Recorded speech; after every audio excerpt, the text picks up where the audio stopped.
Hello there. In this video, I'm going to go ahead and prove the subtraction identity for sine, okay?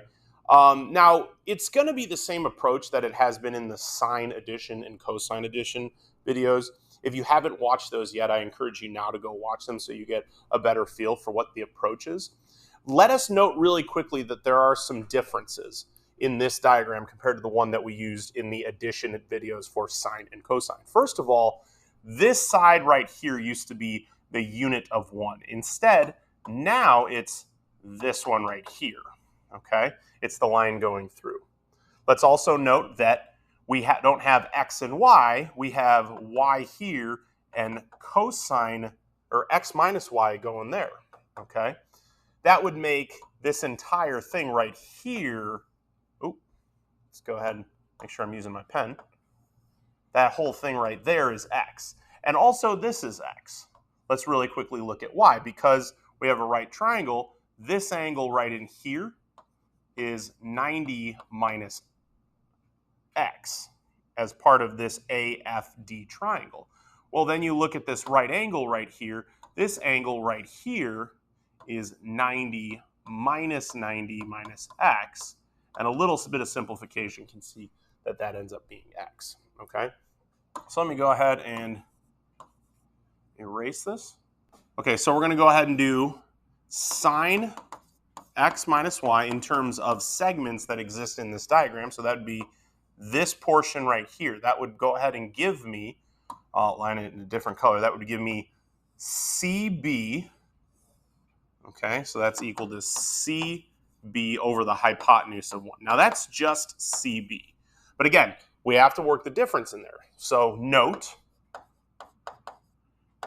CB is equal to EF. So that equals EF.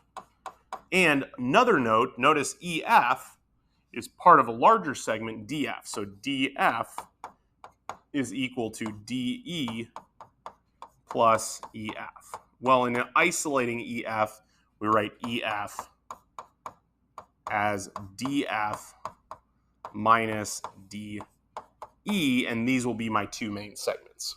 So this is where we can start working the others into it. So let's work on sine x. Sine x was this side right here, the DF. So sine x is equal to DF over the AD, okay?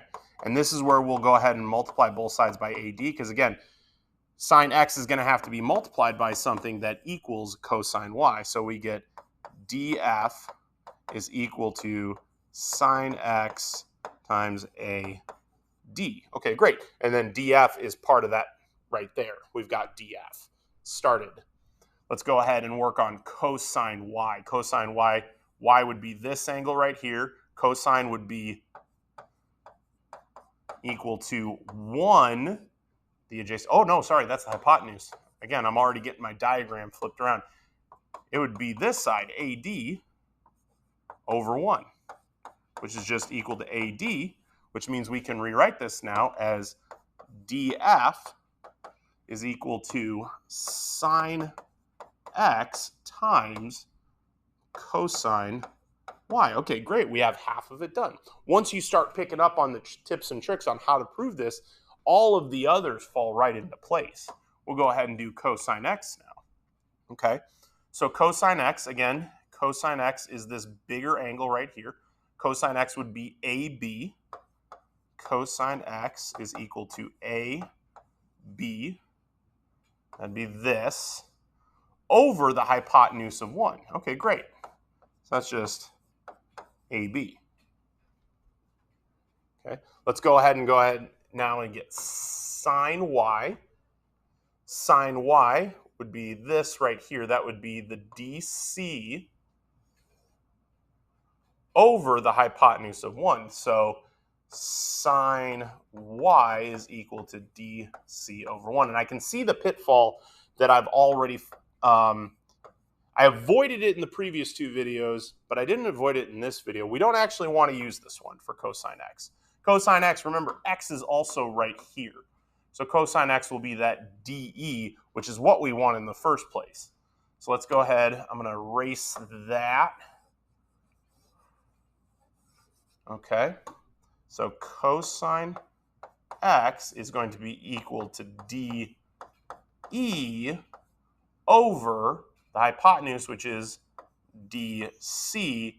And this would imply, once again, if we multiply by both sides, that dE is equal to cosine x times dC, which is what sine y equals. So now we have dE is equal to cosine x times sine y, and we have all our pieces that fell into place.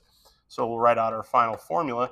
Sine x minus y is equal to dF, which was equal to sine x times cosine y minus the dE, which is equal to cosine x times sine y, and we're done.